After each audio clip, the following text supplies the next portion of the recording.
So I will meet you at the restaurant.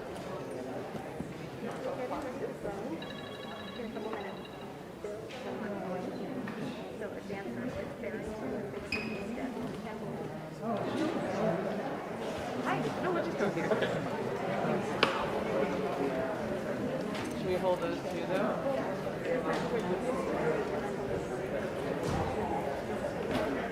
Cool.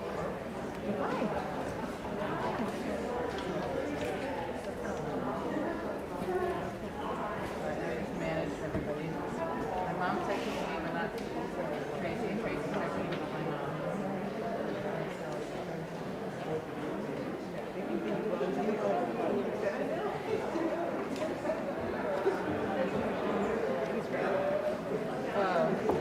Oh, cool.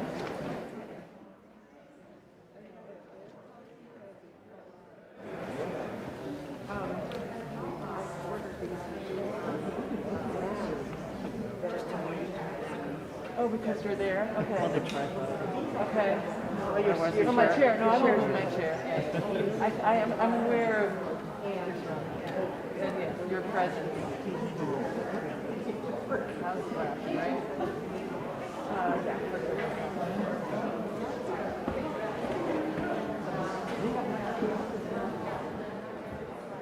Hello, good evening everyone.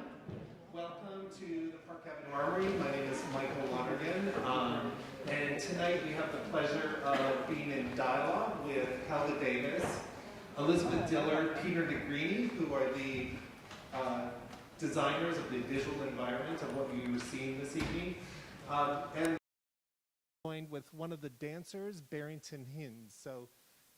But yeah, Hinds. Hinds, sorry, excuse me. So over to you, Helga, without any wasting of time. Thank you.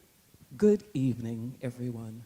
The first thing I feel like I have to say, other than good evening and welcome, is to tell you how bananas it is to walk past the Armory, because I keep sneaking up on the place so that I can see Bill and I hanging outside on the banners. You can't imagine. And I don't have a really good phone, so I'm always having to stop some stranger and explain that I'm not crazy, that that really is me, and ask them if they would kindly take a photograph of me, which many of them do. And this is an awesome thing. And so it's beautiful to be sharing an outside space with Bill, and also to be sharing an inside space with Bill after all this time. So the other thing that happens that I would like to share with you is that very often people think that, you know, you have a performance on a day and you wake up and you go to the theater and you do the thing, right? Wrong. I don't know how many of you were there this last time. I think it's 2012 now. I was in the Einstein on the Beach reboot at BAM. And Einstein on the Beach, for those of you who don't know, is a 5-hour opera that is performed without an intermission. And so very often the question I would get from folks is, so is it like a meditation for you? And in reality, what happens is that you spend the entire day getting ready for the performance. So for many of us, that meant we would run, we would go to yoga, you must eat well, you must sleep well, you must not be at the bar the night before, so that you can get ready and ready your instrument for that kind of long adventure. And except for the 2 20-minute dances that were choreographed by Lucinda Child, I was on stage the entire time. So that meant a lot of being in the gym and a lot of staying in shape in order to bring everything that I needed to bring to the performance. And that's what's happening with Bill this evening.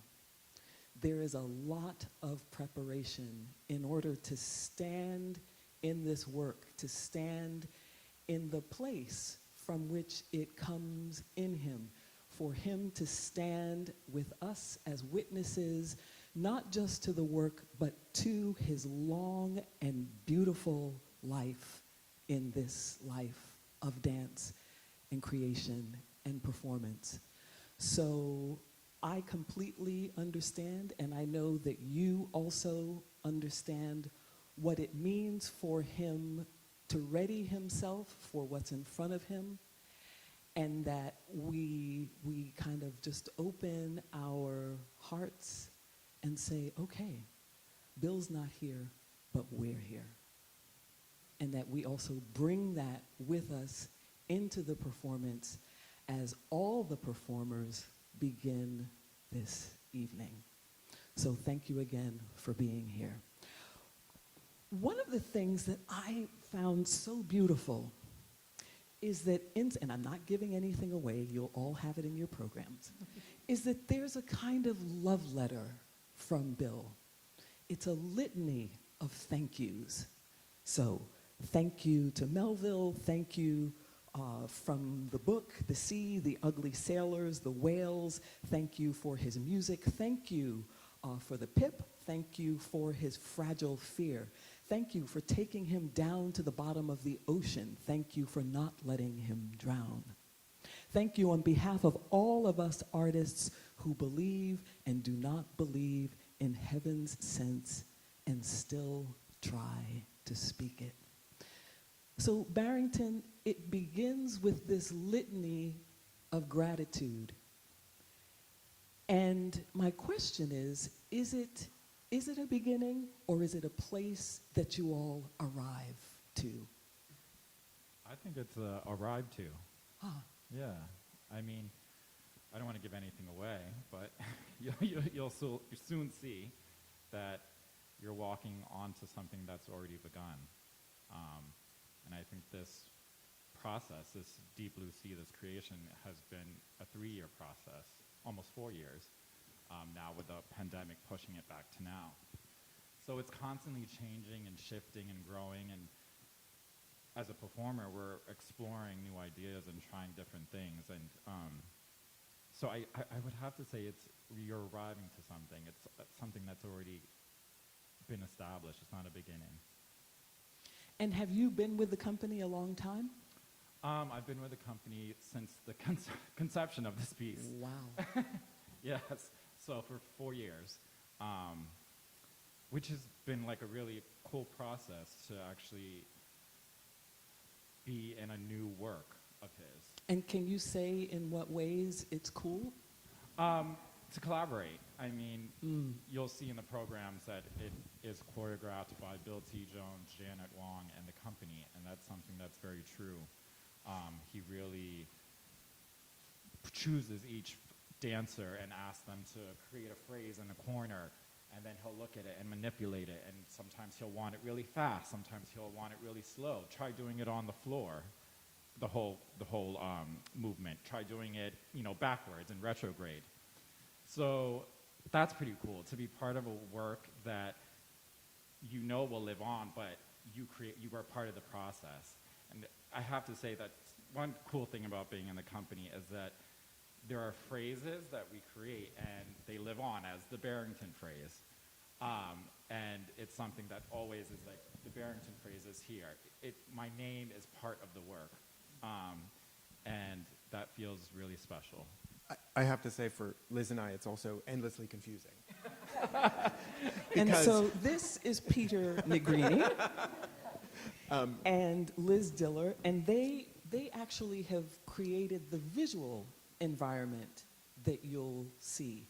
So, okay, you have to at least let me introduce you first before you hop in there. Okay, here we go.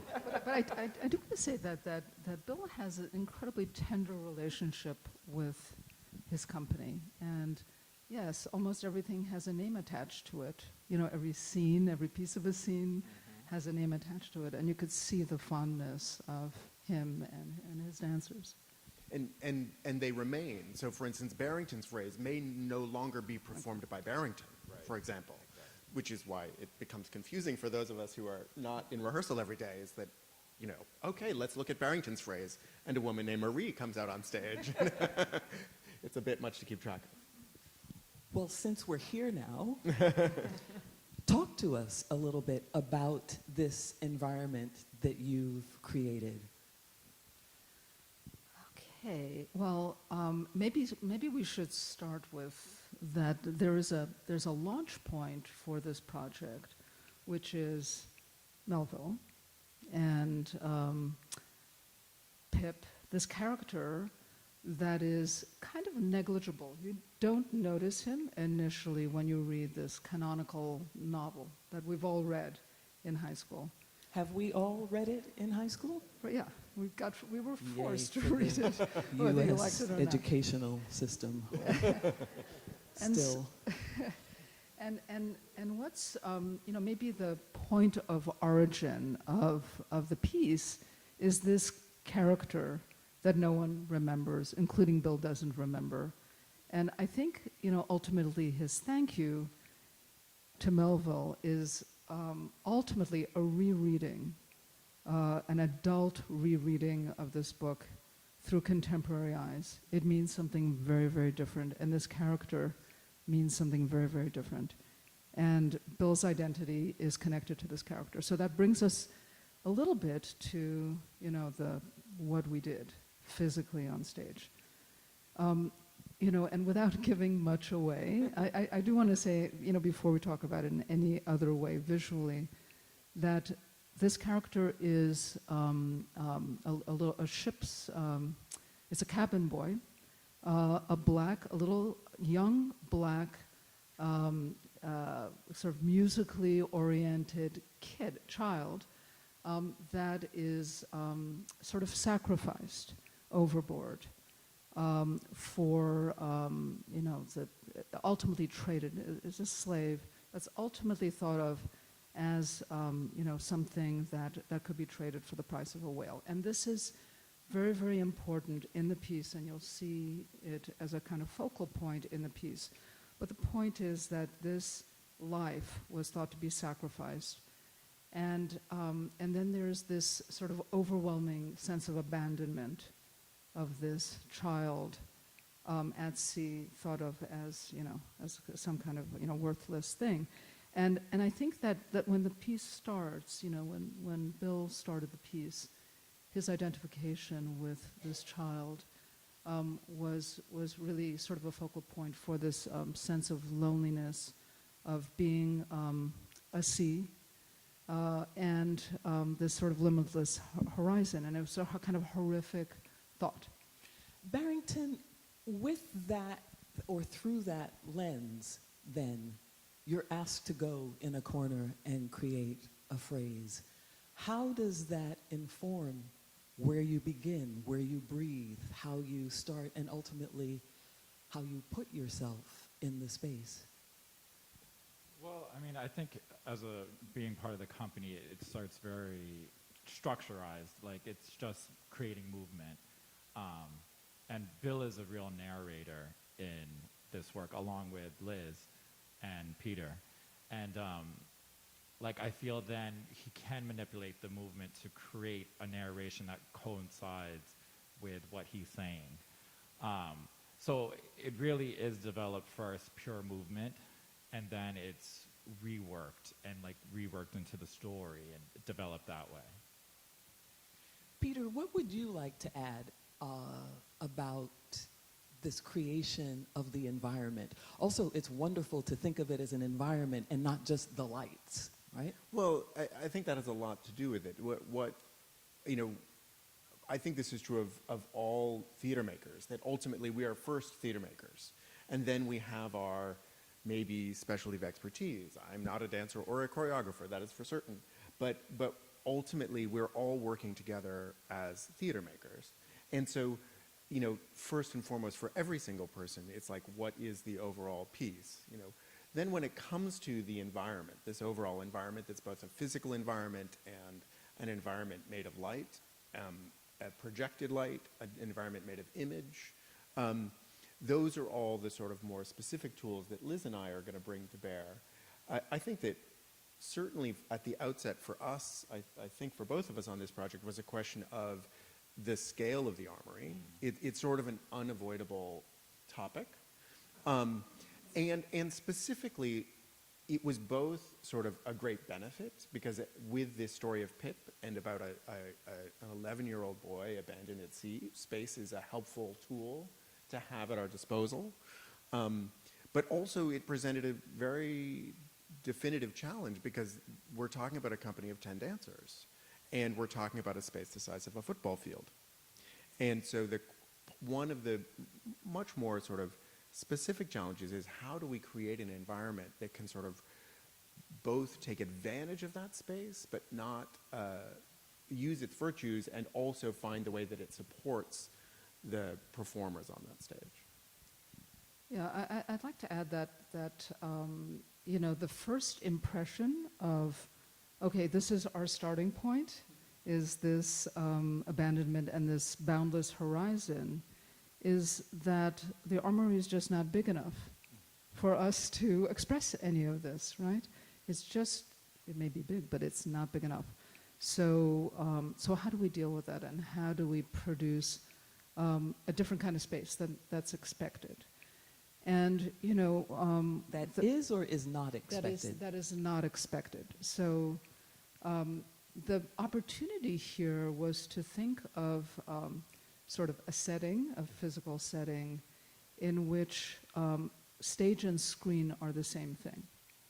Okay, and that's maybe the simplest way to put it. It's, you know, we often go to shows where we see the use of video, and often at a big scale, and often in, you know, and at its best in some kind of dialogue with live performance.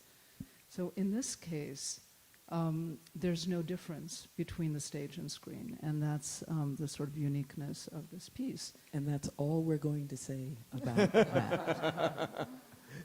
And in which not only image, but lighting is also part of this scenography that's created in a very, very unique way.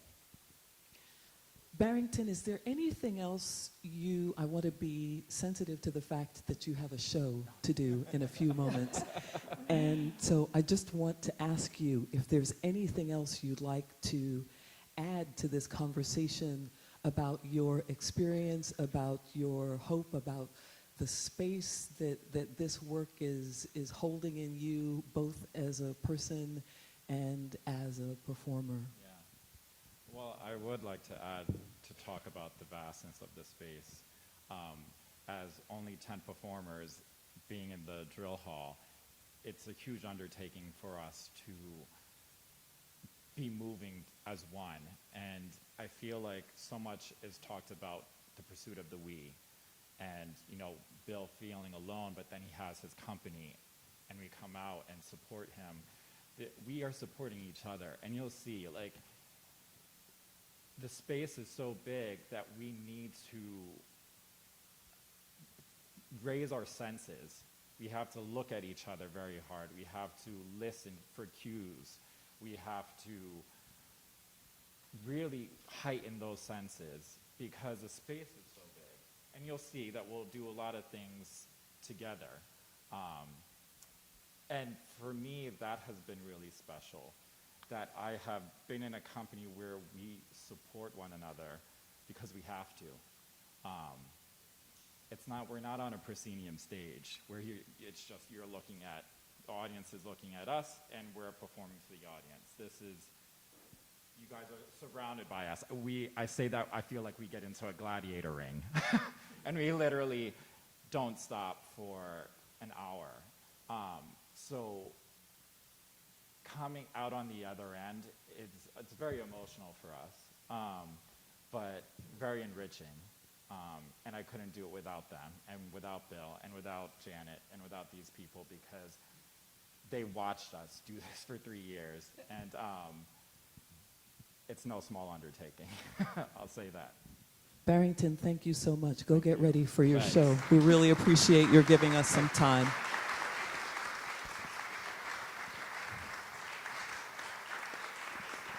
I think I'm going to take a little trip down here also. Rebecca, I'm coming to talk to you.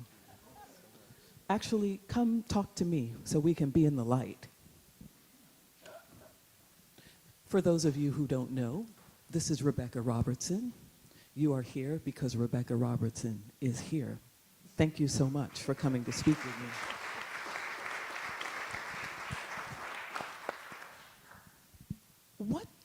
What on earth does it mean for you to have this work in this space, in this moment? I mean, we are still in the midst of a pandemic. We are all in this room in masks. We are taking care of each other the best way that we can. And we know all too well the importance of being able to gather together and to be in a creative space.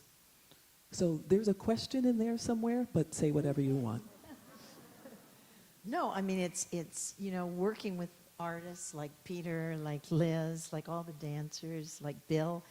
It's so inspiring. I mean, it's the reason you get up in the morning, because coming here and seeing them work and rehearse and think it through, and it's astonishing. I can't give anything away either, because it's really, you don't want to give it away because we want you to discover it. Yeah, it's life-giving, I think.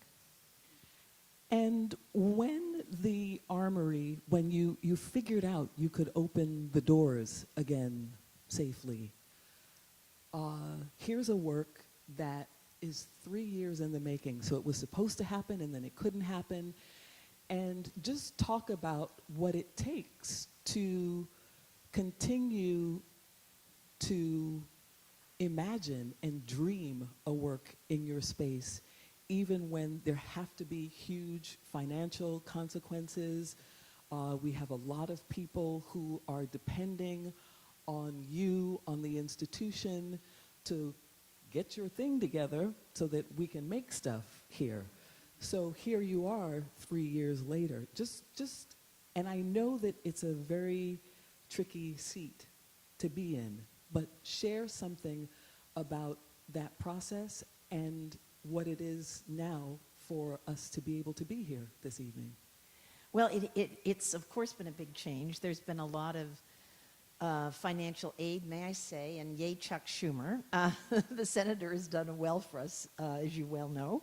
And in fact, we had a great announcement today, is that the $3 million that I told you about, we found out this morning we got it. Well, Rebecca and I, yes. And we're happy about working with Helga, may I say, so it has something to do with Helga. But anyway, they have literally, we've never had such an influx of government money.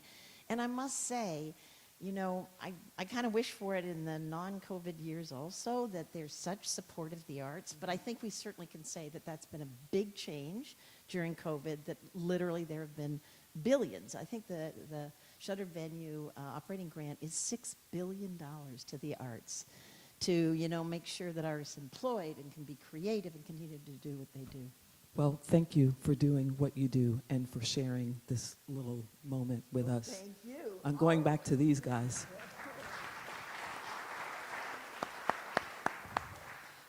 What else do we need to know about putting together a thing like this? It isn't just lights, it's projection, and it's integrating all of these different aspects. Well, how about we do this? Talk a little bit about what your background is. Background, oh, okay, just a swerve. Just a wee bit. Well, I was born in Poland, and my family immigrated here in '59, and so I was a kid. And I wanted to be an artist, and I, you know, sort of did, went to music and art high school, went to Cooper Union. I wanted to make movies, actually. And then some kind of bug got into me, and I was interested in, like, what does architecture mean, you know, but it's probably not for me. My parents always wanted me to be an architect or a dentist. And so, you know, I put those in this sort of same category, and I thought, totally not for me. And reluctantly, I sort of got into architecture, realizing that one could create ideas that weren't only, there temporarily, like, because I was used to doing public art and performance early on in my career as well, but actually rooting things permanently to the ground. And that was, potentially another angle. And so then, all of these streams came together, visual arts, performing arts, architecture, and other stuff, writing and teaching and all of that. And what about you, Peter? I was born in Canada, but emigrated here when I was incredibly young, so except on paper, I'm an American.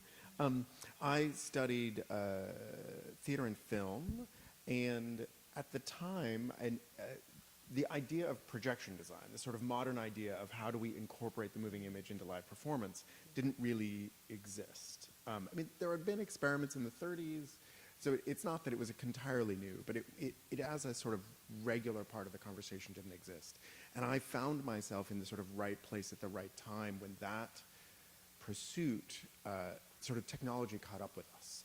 And that pursuit became not an analog pursuit, but a digital pursuit. And all of a sudden that meant that the making of the moving image could move at close to the speed of the making of live performance.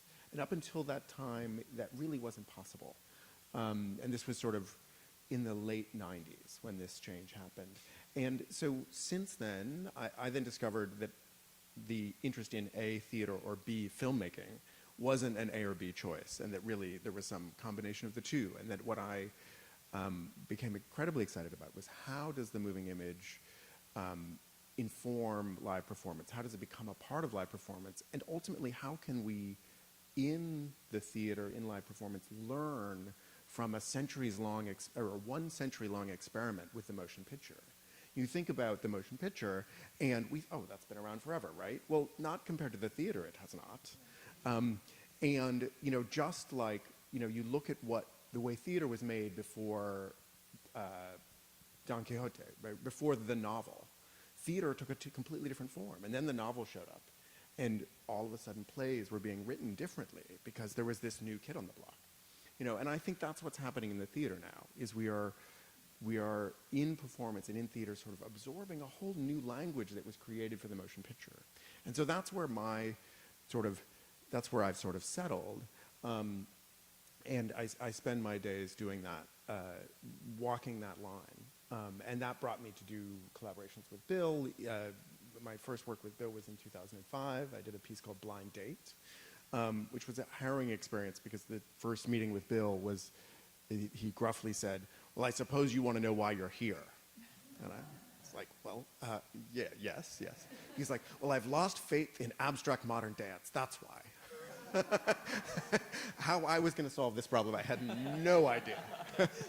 But it's an exciting collaboration. It's exciting to work with Bill, and then on this occasion to work with Liz, that to look at the way that we can construct performance and construct meaning in the combination of the manipulation of space, the manipulation of image, and the manipulation of the human form.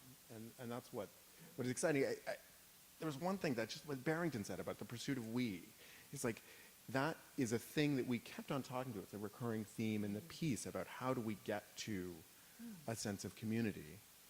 And I think when he said that, I thought it's a great example of the way we think about making performance and making space and image and design for performance, because the Armory is the perfect question for that. He said, it's so difficult for us to be together in such a big space. And it's like, well, what that does, just the volume of space, dramatizes the very effortfulness of this pursuit of we-ness, right? So right there, just the scale of the space is actually making the point of the piece. There's regarding video and technology and stage and stagecraft and all of that, and also in my, typical field in architecture, what I do maybe more of the time, there is always a conversation about authenticity. What's real, what's constructed, what's faked out, And there, in one of my fascinations with performance is this, is a sense of construction. We think of it as sort of authentic experience. We come to the theater. We never stopped coming to the theater since we have our entertainment at home, and why bother? Well, we love to be in, live experiences. Okay, so we love that. But then, what about experiences that are shared, that are mediated? We think of mediated as some kind of lower form and authenticity as a higher form. Yes. So this sort of notion of mediated, to me, is something that's also very authentic. Right? And by the way, when I think, just thinking about architecture in and of itself, architecture is all about making special effects. It's all about mediation, right? It's about interceding between the body and space and walls and making certain effects. But when it comes to the stage, we have this predilection to, think about the body on the stage, the authentic body. And when you introduce media, it's somehow thought of as this extra thing. So I think that Peter, in his work, me in my work, that related to the theater, is always sort of challenged by the questions of authenticity and mediation. And in this piece, you'll see a version of this, which has to do a lot with liveness, real-timeness, but also technology is part of it. But I think part of why that is an issue at all has something to do with what Grotowski calls tourism. So you go into a space and people try stuff on you, and that the experience is never fully integrated, not between the thing that is being introduced, nor with the people to whom and with whom it is being introduced. And then your audience is yet another step away, waiting to be included in this thing. So I don't think it's without reason that for a long time, this kind of experience has been thought of as lesser. Go ahead, interrupt me. No, I mean, I think it's... I didn't mean it. Yeah. Yes, I did. Go ahead. Yeah. Oh. Well, no.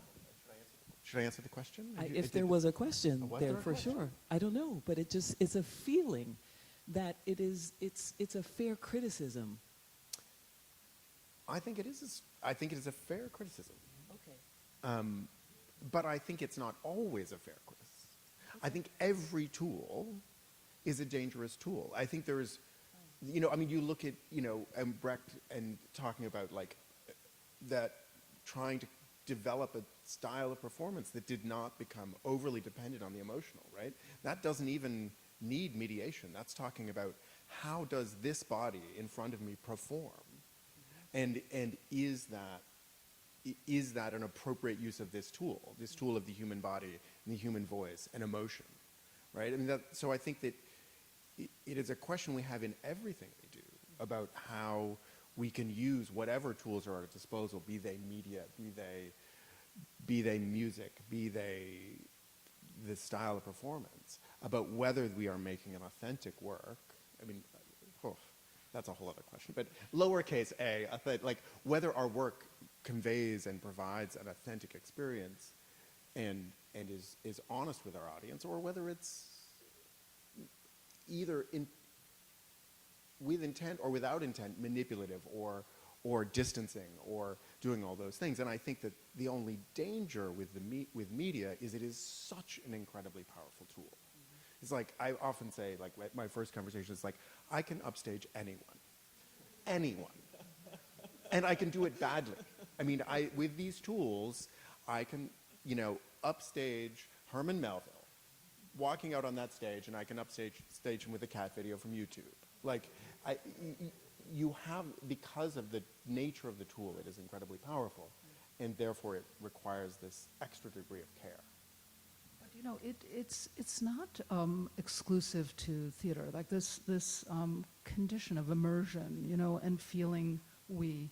I was thinking about an experience that I had maybe 10 years ago or so, landing in Milan, trying to find an address to go to a meeting, and there was nobody in the streets. No one was in the streets. But windows were open, and I heard the World Cup was on, and everybody was, at home watching the World Cup, and I heard it out of every window.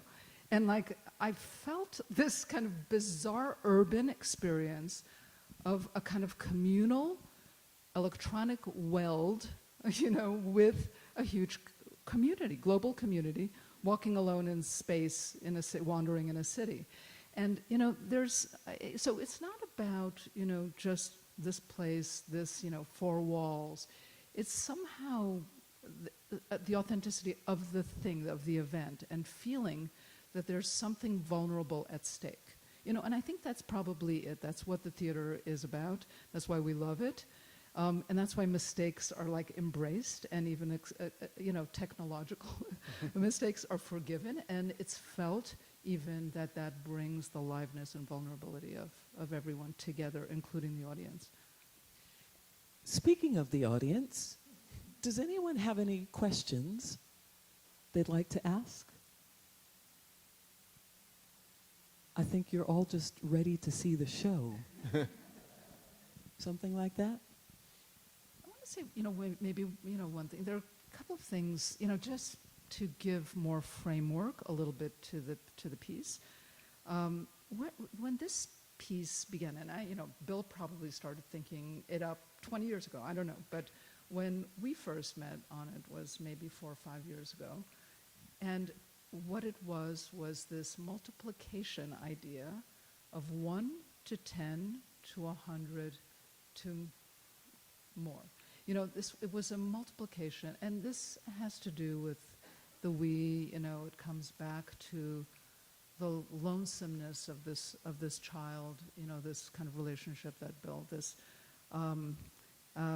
whatever identification, which is very, very important and poignant to know. And I think that's, for me, that was the ticket, why I wanted to get involved, because it was a personal story here.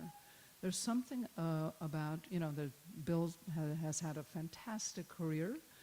This is a moment in his career, and it's not only, it's a moment for him, but, obviously after the past nearly 2 years, of transformation of our culture, the piece was, it isn't extremely different from when it was, from March 2020 when we disbanded, and I have to say, it feels like we came out of a coma when we, came back together, because we were at the same problems, the same sort of conceptual and emotional problems, and what were we going to do with the piece, and trying to stitch it back together. But it didn't feel like any time had elapsed on this piece while the world changed. And the piece really comes, at a right moment. It's probably a more poignant moment now than it would have been in April 2020 when it was supposed to premiere. But interestingly, when finally the Armory said, okay, we have new dates, right? When like September 2021, we all sort of looked at each other and said, well, the world that we need to make this piece in is let's hope changed, right? And certainly changed in some ways. And what was shocking to us is we kept on asking ourselves the question, well, how do we respond? What were we making that is no longer the thing we should be making? Because it's like, if there's anything that you need to do about the theater is make something for the now. And I think we struggled with that question a lot, because everything we interrogated, we're like, no, this is in fact right. This is the thing we should be making for now. And I think it speaks a little bit to Bill about that he was making the piece for 2021 in March of 2020, and that what needed to be said then is just what needs to be said now, but more so. Liz, will you hand me that clipboard there? Yeah. Thank you.